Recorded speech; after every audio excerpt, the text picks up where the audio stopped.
जय श्री राम, वंदे मातरम। आज 15 अगस्त है और इस 15 अगस्त के लिए हम आपके सामने एक वीडियो रखना चाहते हैं। और मेरा नाम है श्रवण सिंह रावणा राजपूत और मेरे चैनल का नाम है प्रेमी रावणा राजपूत। जय श्री राम। सबको 15 अगस्त के बहुत बहुत बधाई हो। आज का वीडियो हम दिखाने वाले हैं कान्हा और वेला के बारे में। आप हमारे चैनल के साथ बने रहिए। और इस वीडियो में हम जानने को नया नया शब्द और नए नए किसने मारे थे किसने नहीं मारे थे, क्या हुआ था, ठीक क्या है ना। नहीं हुआ था, जो इसके बारे में। राजस्थान में जालोर जिला पड़ता है, जालोर जिले के अंदर एक सुंदा माता का पर्वत है, उसके बारे में है, ठीक है ना। और रावणा राजपूत के बारे में है, जो कैसे मारे गए, कैसे जो डाकू थे, खूंखार थे, ठीक है ना। तो ये वीडियो के बाद हम हमारी राय बताते हैं, ठीक है ना। वीडियो करते हैं चालू। कान सिंह और वेल सिंह उर्फ कानिया वेरिया। राम राम आप सब। आज हम बात करेंगे रावणा राजपूत समाज के राजस्थान के दो खूंखार डाकुओं के बारे में, जिनकी दहशत के चर्चे आपको आज भी जालोर जिले में सुनने को मिलेंगे। कान सिंह, वेल सिंह, हेम सिंह, ये तीन भाई थे। कान्हा वेला जुड़वा थे। इनका जन्म एक गरीब परिवार में पिता धन सिंह जी रावणा राजपूत के यहाँ हुआ था। ये दांडल राठौड़ थे। इनका मूल गांव जालोर जिले के खांडा देवल था। बाद में इनके पिताजी धन सिंह जी की वहाँ के ठाकुर के साथ अनबन होने के कारण वे भीनमाल आकर बस गए। राजपूतों ने बहुत रावणा राजपूतों को प्रताड़ित किया हुआ है। गुजर गए। दोनों भाई भीनमाल के बनिए के वहाँ नौकरी करते थे। एक दिन बनिए के वहाँ पर चोरी होने के कारण कान्हावेला के ऊपर चोरी का इल्जाम दे दिया। पुलिस पकड़कर कान्हावेला को ले गई और वहाँ से छूटने के बाद कान्हावेला ने वापस अपने काम धंधे पर लग गए, मेहनत मजदूरी करने लग गए। फिर जब भी गांव में चोरी होती थी तो सबसे पहले कान्हावेला का नाम आता था और पुलिस कान्हावेला को ही पकड़ती थी। अब दोनों भाई ने जेल में बैठे बैठे कर लिया कि जब कुछ करते भी नहीं है तो भी हमारा नाम आता है, तो क्यों ना आप सच में ही बड़ा डाका डाला जाए। ये फैसला लेने के बाद वे जसवंतपुरा जेल से फरार हो गए और वहाँ से सीधा धनवाड़ा गए। धनवाड़ा भीनमाल से लगभग 10 किलोमीटर की दूरी पर है। वहाँ के ठाकुर के पास गए। धनवाड़ा के ठाकुर और कान्हावेला पूर्व परिचित थे। कान्हावेला ने बोला कि ठाकुर साहब हमें बंदूक और घोड़ा चाहिए। पहले तो ठाकुर साहब ने मना कर दिया, पर कान्हावेला के ज्यादा ही जिद करने पर बंदूक और घोड़ी दे दी और वहां से उनका डाकू बनने का सफर शुरू हुआ। उसी दौरान उनकी माताजी भीनमाल से खांडा देवल आ रही थी। उस जमाने में जसवंतपुरा से भीनमाल की बस चलती थी। बस में उनकी माताजी आ रही थी। बस कंडक्टर ने कान्हावेला की माँ से पैसे मांगे और उनके पास किराए के पैसे नहीं होने के कारण कंडक्टर ने माताजी को बीच रास्ते में ही उतार दिया। ये समाचार कान्हावेला को मिला कि उनकी माताजी को बीच रास्ते में उतार दिया गया है। दूसरे ही दिन दोनों भाइयों ने मिलकर बस के सामने बंदूक तान कर खड़े हुए और बस के टायर फोड़ दिए। वहाँ से उनका नाम मशहूर डाकुओं में आने लगा।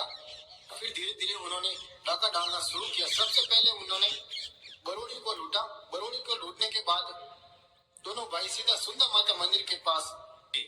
कहते हैं कि सुंदर माता का उनको आशीर्वाद प्राप्त था।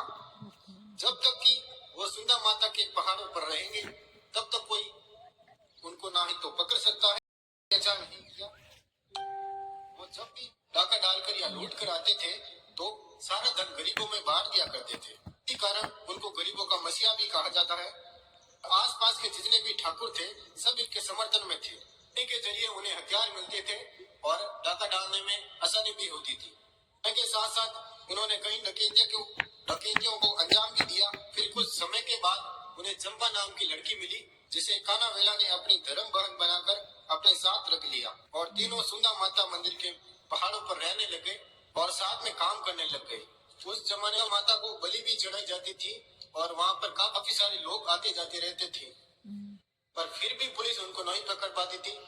पुलिस पर काफी दबाव आने के बावजूद भी फिर भी पुलिस के हाथ कान्हावेला नहीं आए, क्योंकि कान्हावेला इतने होशियार और बहादुर थे कि किसी को कानों कान तक खबर नहीं होती थी कि वो कहाँ जा रहे हैं, कहाँ से आ रहे हैं, कहाँ डाका डालेंगे, कहाँ डाका डाल के आए हैं।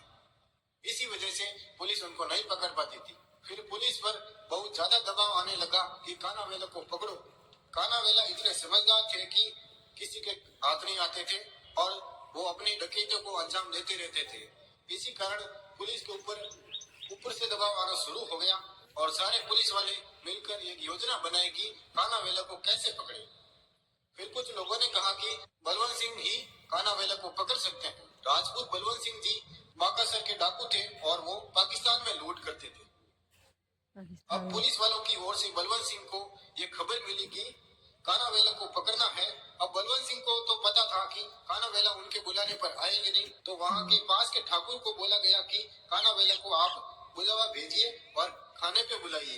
कानावेला को ठाकुर ने कहा कि बलवंत सिंह भी डाकू है और तुम तीनों मिलकर उनके साथ पाकिस्तान में डाका डालो। ठाकुर के कहने पर दोनों भाई मान गए, पर चंपा ने मना किया कि सुंदा माता मंदिर को छोड़कर मत जाओ, वहाँ खतरा हो सकता है। पर कहते हैं ना कि लालच बुरी बला है। आखिर में कानावेला और चंपा तीनों अपने घोड़े लेकर बाकासर के लिए निकल गए। सुंदा माता मंदिर से बाकासर लगभग 150 किलोमीटर की दूरी पर है। पुलिस को जरा भी भनक नहीं पड़ी कि वो सुंदा माता मंदिर से कब निकले और बाकासर कब पहुँचे। बाकासर पहुँचने के बाद बलवंत सिंह और कानावेला मिले। बलवंत सिंह ने उन्हें अपनी महफिल में बैठाया और धोखे से जहर देकर उनकी हत्या कर दी और चंपा को भी मार दिया। पुलिस को खबर की को भीनमाल लेकर आ गए। कहा जाता है कि जब उन्हें भीनमाल लाया गया तब पूरा गांव देखने के लिए आया। पुलिस ने एनकाउंटर बताकर उनका अंतिम संस्कार कर दिया। उनको प्रत्यक्ष रूप से देखने वाले बड़े बुजुर्गों के अनुसार कान सिंह और वेल सिंह दोनों ही शरीर से हष्ट पुष्ट ताकतवर थे, जो तकरीबन 7 फुट लंबे। वही चंपा को जीवित देखने वाले के अनुसार चंपा इतनी गोरी और सुंदर थी कि मानो कोई देवी हो। आज भी इनके चर्चे और किस्से पूरे जालौर जिले में सुनाई देते हैं।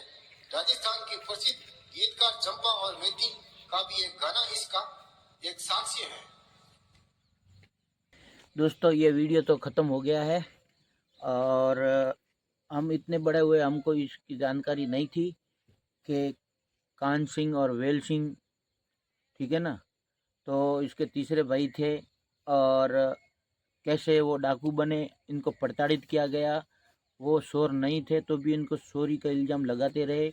इन लोगों ने ज़बरदस्ती हो के कहीं काम नहीं मिल रहा था तो इसलिए वो डाकू बनने की कोशिश की, मगर डाकू बनने के बाद भी कुछ मजबूरी होगी ना, इसलिए बनी होगी ना। और डाकू बनने से भी किसी को नुकसानी नहीं पहुंचाई और जो भी धन लूट के लाते थे तो गरीबों में बांट देते थे।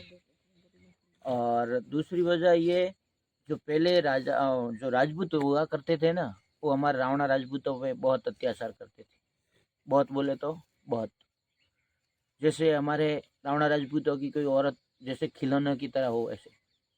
और हम रावणा राजपूत बोलते हैं राजपूत, क्या बोलते हैं हम? राजपूत मर जाओ, हम तो रावणा राजपूत तो रावणा राजपूत ही हमको मर जाओ। ये नाक है ना, पानी में डुबो के मर जाओ रावणा राजपूतों, ठीक है ना। और जैसे मेघवाल भाई होते हैं ना, वो बहुत प्रताड़ित हुए थे राजपूतों से बहुत, इसलिए वो अब उन लोगों से मन ही भर गया, ठीक है ना। जो हमारे जो कोई है कथाकथित जो रावणा राजपूत है वो राजपूत बन जाते हैं, ठीक है ना।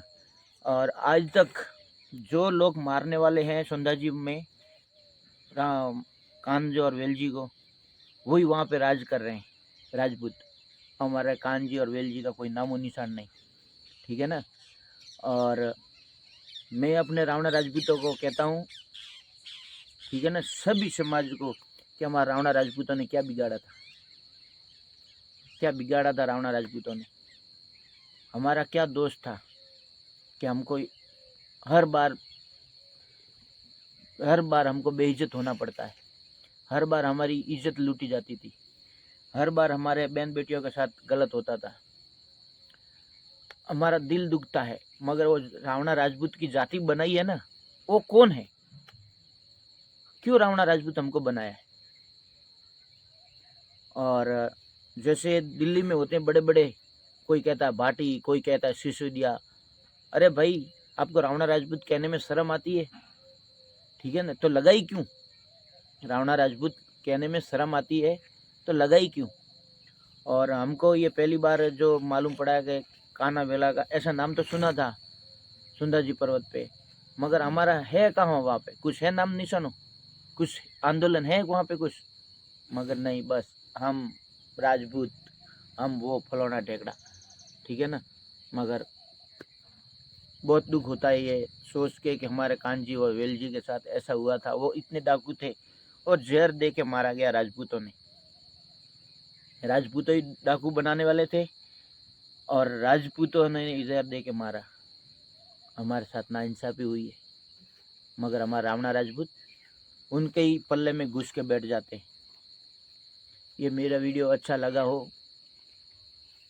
ज़्यादा से ज़्यादा शेयर तो करना। ज़्यादा से ज़्यादा शेयर करें हमारे, और गलत भी लगा हो तो क्षमा चाहता हूँ, ठीक है ना। मगर जो दिल में दुख है वही आपको बता रहा हूँ और प्रस्तुत कर रहा हूँ।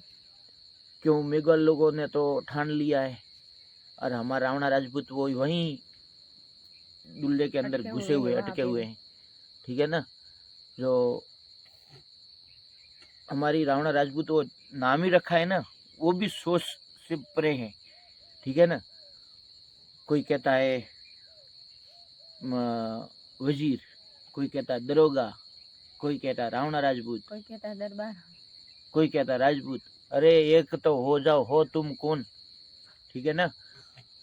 तो ये वीडियो हम यहाँ पे समाप्त करते हैं और हमारे चैनल को लाइक और शेयर ज़रूर करें, सब्सक्राइब करें प्रेमी रावणा राजपूत, और हमारे वीडियो को ऐसे प्रेम देते रहें।